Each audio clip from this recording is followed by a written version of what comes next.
Hello and welcome back to Get Crafty Tutorials, another Christmas gift tutorial, and this one for part 6 is a GRINCHmas T-shirt.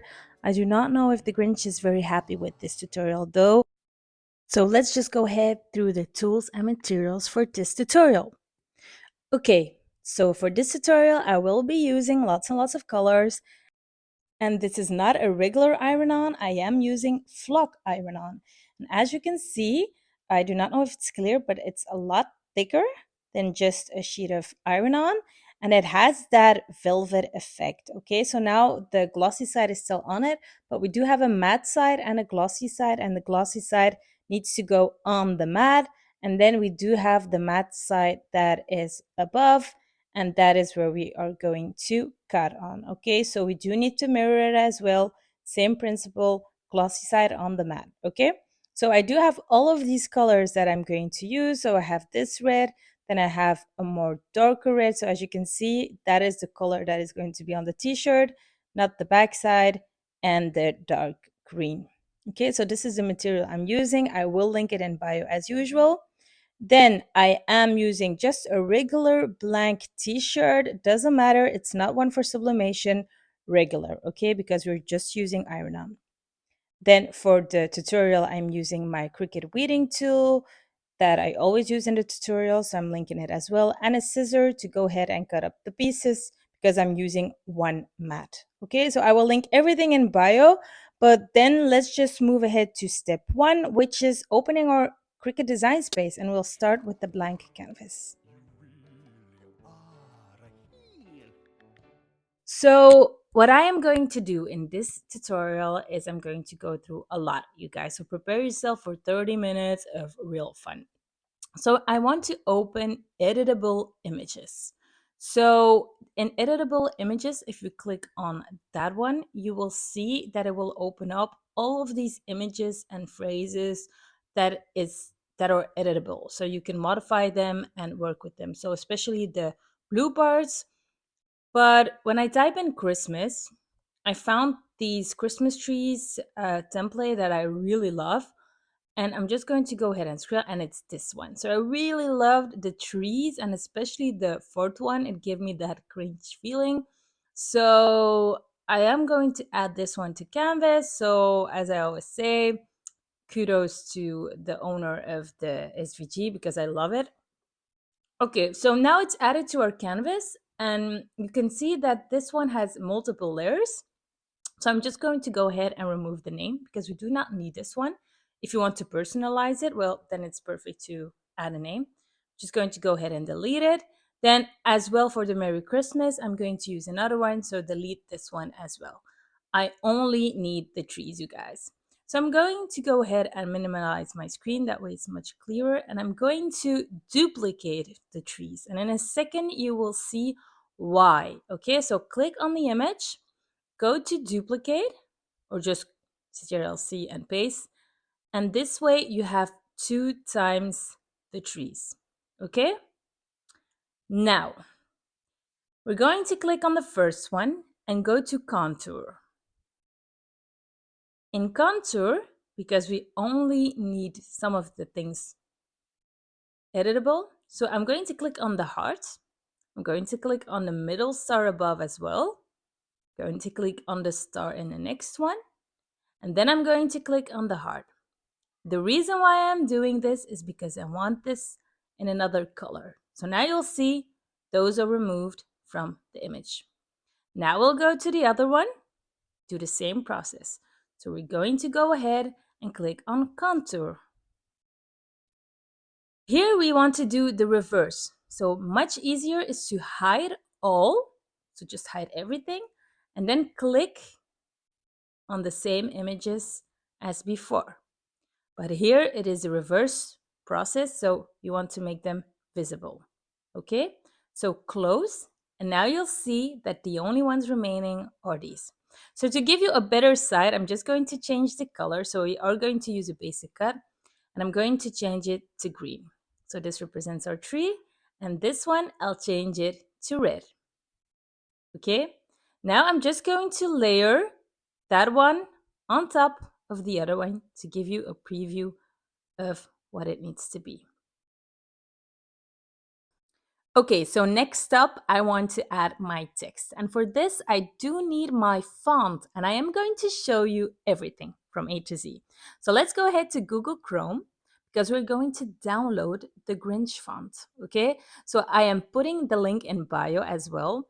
And this is a Grinch font, and it's just exactly as the one that is used on the movie and in the title at front, as you can see, and it's free. So you can just go ahead and download it. Now, how are you going to download this one? So I am showing it from a Mac. So you can just go ahead and click on download font. And when you do that, it will open the package. Okay, it will download it below. You'll click on the package and you'll see your files opening up. Okay, what you are going to do is you double click on the font that is inside the package, and then you will want to click on install fonts. Once it has been installed, you'll see that the font Grinch will be added to the fonts on your system. Now, to use this one on Cricut, you will need to reboot. So close your Cricut Design Space and reopen it.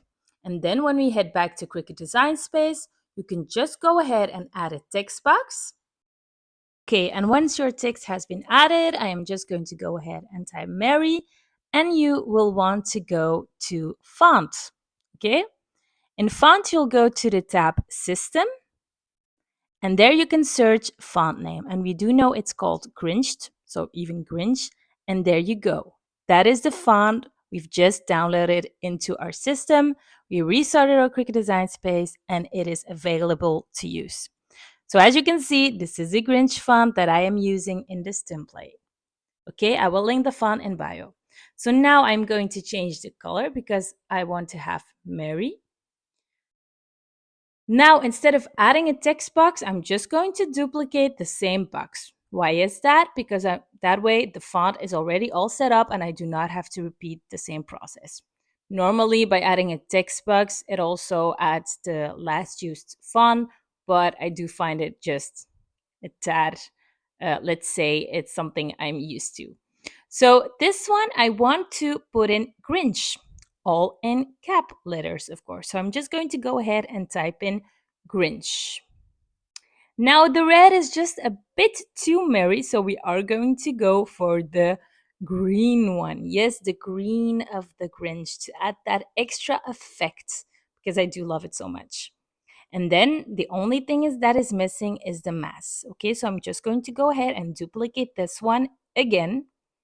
And this one I do want to add in tiny letters to make it one word and create that special effect of the huge Grinch coming onto the mask. Okay, so now the only thing that is missing is the Grinch himself. So let's go ahead and add the Grinch, won't we?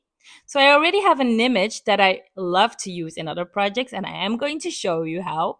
So I bought this one recently and I love it. So I am going to do a tutorial on this one as well, you guys. But I will use the same image, and again, I will add it to my canvas, and I'll show you how I can remove the hate. So add to canvas. Perfect. And now we're going to set it on cut, basic, and go to our contour. Loving the contour.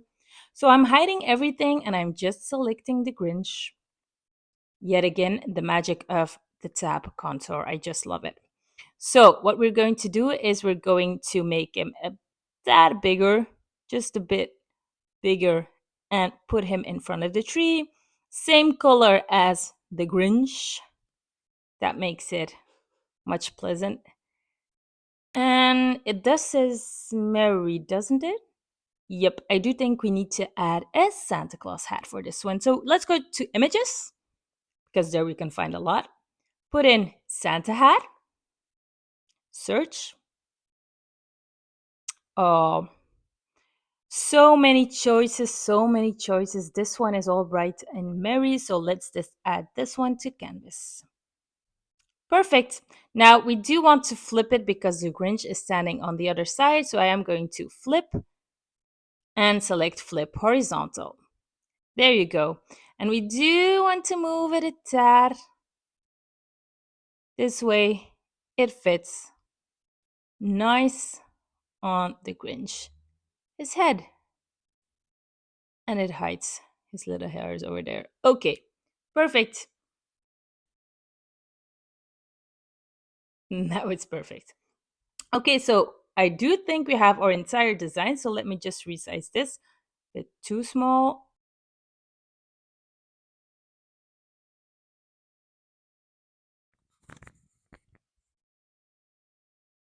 Okay, there you go.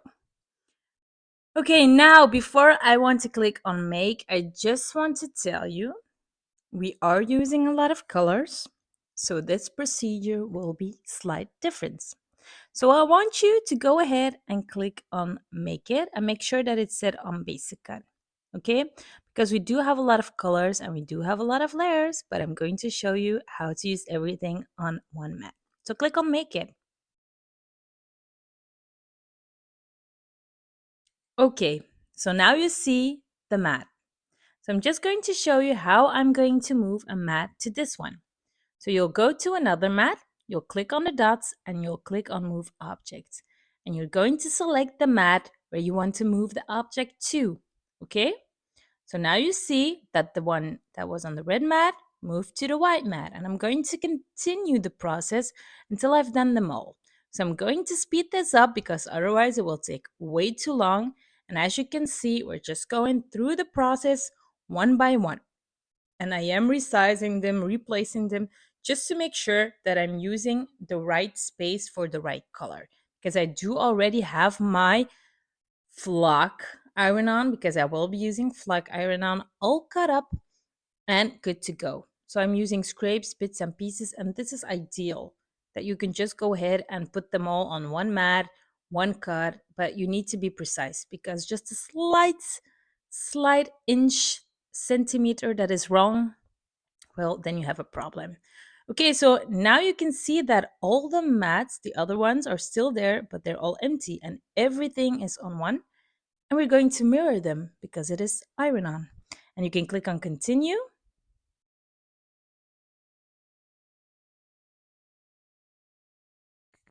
Okay, and now my maker has been connected. And as I said, as base material, I'm using flocked iron on. I will show you later on. My mirror on is set all good to go, but I will put the pressure on more because flocked iron on is thicker. It's like this velvety touch, and I'm just checking that everything is nicely placed on the mat before putting it in. And once everything is good to go, you can just go ahead, load your tools, so your mat and your knife, your fine point blade in clamp B, and press on the Cricut logo to start cutting. So all has been set. I'm just going to press on go and now it's prepping. It will be finalizing and then it will start cutting. So I'm just going to go ahead to the next chapter because it is a long tutorial and I want to show everything in detail. So let's just go ahead to chapter 2, which is our weeding and our heating.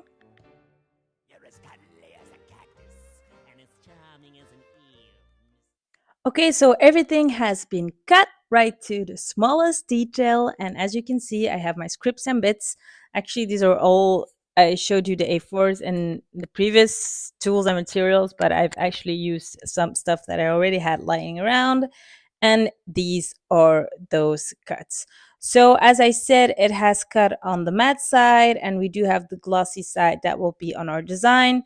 So we are just going to go ahead and weed these up. So I have everything and then we are going to layer them once we are going to heat, but I'll show that in a second. So now what I wanted to do is I also wanted to show you different weeding possibilities. So I am using the Cricut weeding tool and I'll start with the simple one. So I'm just going to go ahead and take the back side and I'm going to weed it normally in my hand. So I'm going to use my weeding tool to contour the letter, take that corner and just go ahead and take it real gently. So as you can see, it's still not stuck. So I'm using the point of my weeding tool to just break that. And then I'm just going to go ahead and pull. Now the thing with flock is it's really easy to use, but you have to be careful. So if you're using your hands, you can actually damage the flock. So you really need to be careful because the edges, otherwise, it won't be that cute or detailed anymore. So that is why you actually really need to use your weeding tool to go through and around the edges. Now, I am doing it this way, and then I'm going to do it on mat as well, just to show you that both techniques are really simple and easy to do. Now, I like to weed this way, as you can see in my tutorials, because I love turning it around. And with the mat, I do think personally that sometimes you're stuck and you do have to work your way around the mat. But it is easy as well, and it does help you. So I'm just going to weed this one out. Okay, so I already prepared my mat as well. I'm just removing all the small parts of the Mary, and there you go. This one is all set and done. So we'll put it aside. And as I said, I want to show you how to weed on mat as well. So what you're going to do is you're going to place again the glossy side on the mat, and you're going to weed directly from the mat. So actually the mat, the sticky side, the stickier the better, is going to help you keep your vinyl on his place, so on the mat. So this is what I meant with sometimes you have to work your way around the mat, is that it sticks on the mat, and as it is a really big mat, it depends on which size you're using. You really have to go around it, and or you're keeping it this way. Now, this is how I do it.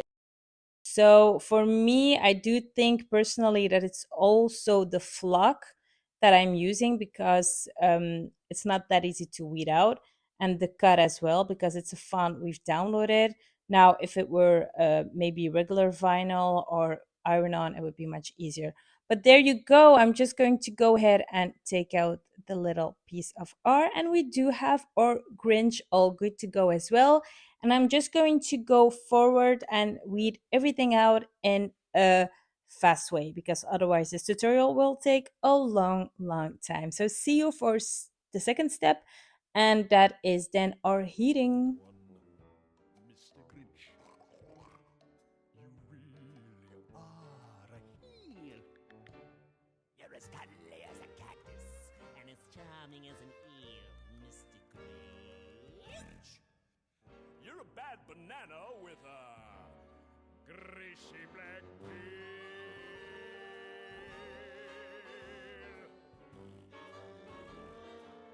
Just face the music, you're a monster, Mr. Grinch. Yes, you are. Your heart's an empty hole. Your brain is full of spiders. You got Gallagher solo, Mr. Grinch.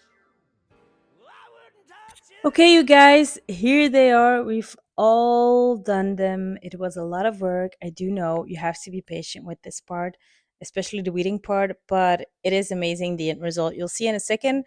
So, what we are going to do next is, as you can see, we have multiple layers, and I already mentioned this before, is that we are going to press several times, because I'm not going to layer them right now, because we do have multiple layers. Okay, so I am going to use my scissors also in the next step, but I want to make sure that the layers that I need are all good to go.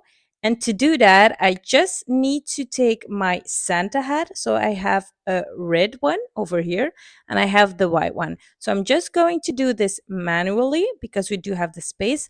I'm going to remove the white parts, and I'm going to stick them just right there with the red. So this you can layer yourself. You do not need any transfer tape.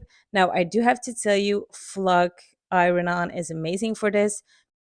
So now that we have these, we're just going to put them aside, and I'm going to show you how I'm going to layer it in a quick way, because we're going to layer it on a heating press. So I'm just going to make sure that the Mary is on top. Then I'm going to put the GRINCHmas below, the trees in the middle, and then the Grinch on top. But as I said, we're going to work layer on layer, and we're not going to do that immediately. So we're going to start with the text and the trees, and then work ourselves up. Okay, so I'm just going to preheat, and I am using the VEVOR heating press. I'm linking this one below as well. So that way my t-shirt has a coating already good to go. And I'm going to show you how I'm looking for the middle of the t-shirt. So I'm just folding it in two and really pressing it over there, not too much, but this way you can see like a line in the middle and you can work your way around the middle. And I also always go from the size from where the armpits are because that makes it just perfect. Okay, so I'm just aligning everything. And as I said, we are going to do multiple pressing times. So with the flock, it's manageable. It depends from material, but you'll see in a second that it's really easy to use. So here I'm just going to cut off because I want them to really stick together. So I'm going to cut off a piece with the mass. So just the plastic side. There you go. Just going to use regular scissors for this and remove that part. And I'm going to do the same just in front of the M, and this way it is really one word. Perfect. So now we're going to press this because this is our first layer. Okay, so I'm just going to check because it's not quite centered. We do not want to press and then notice that it's not in the middle. Okay, so I'm using 320 Fahrenheit and we'll press for 15 seconds, you guys. Okay, so for me, the 15 seconds have passed, and let's just go ahead and remove and see because it is a hot peel. So you need to remove it gently. So I always use my weeding tool just to pick it up. Just be gentle to not damage the t-shirt. And once you have that corner, it's not that hard. So I'm just going to peel off. Yep, perfect. So do the same for the rest of them. Really easy. There you go. And then we'll go for the Grinch. That one doesn't come off and the mask did come off. So I'm just going to leave the Grinch on it because it appears that it doesn't want a hot peel but a cold peel. So what I'm going to do is I'm going to layer already the next layer, and then once it's cooled off, I'm going to do it because sometimes you do have that with flock, and I've learned that if you leave it just a bit longer to cool off, that it actually works with not everything. Normally it's a hot peel, but you'll do notice when you have to do a cold peel or a hot peel. So I'm just layering the trees with the next one. So as I said, we're doing layers. Perfect. And let's attempt another one. So I'm just going to peel it off, and I do think now is perfect. Yeah, it comes off without damaging. Just be careful because I do think this was also the one that I was struggling with to weed. So I do think it is the material that I'm using, but you do know that when you're crafting, sometimes you'll get the hang of it. Okay, perfect. So now let's just go ahead and press it once more. The thing with flock also is if you're pressing it another time, it does not damage the previous press. So I do know some of you are thinking why you're not putting a protected film on, but you'll notice that it doesn't damage it at all. Okay, so next up, all good to go. Let's just remove those. Perfect. Okay, so for the next part, I'm just going to move it over, otherwise the camera won't see it. But I'm going to put the Grinch and the hat. So I've already put the Grinch on it, but you didn't see it, so I'm going to peel it off. Again, it's the same as the other one, but it seems to peel much better. So, okay, must be the font then. So now I'm going to put the Christmas hat, and as you can see, I'm just working my way up step by step. And this is the last one, you guys. So I'm just doing the hat, and then we have everything, and our t-shirt is all good to go. So I am thinking that once we have everything, we should definitely check the final steps. Let's do a sneak peek, but I do just think we have to go to our final step, which are the final results, you guys. And I do think we all admire the results. Okay, so I just love it. I do think, and I always love working with flock, It gives that velvet touch on a t-shirt, on a blanket, on a pillow. So I do recommend to use it. I will link in bio as well. So for the next step, I do want to share that all my projects go on my Cricut Design Space, and this template is available as of now as well. So just go ahead and click in bio. You'll find the link to my Cricut Design Space, and there you can just click on the projects, customize it, make it so, or you can just go ahead through the whole tutorial yourself. So thank you for watching Get Crafty tutorials. Please like and subscribe. I do know the Grinch loves it.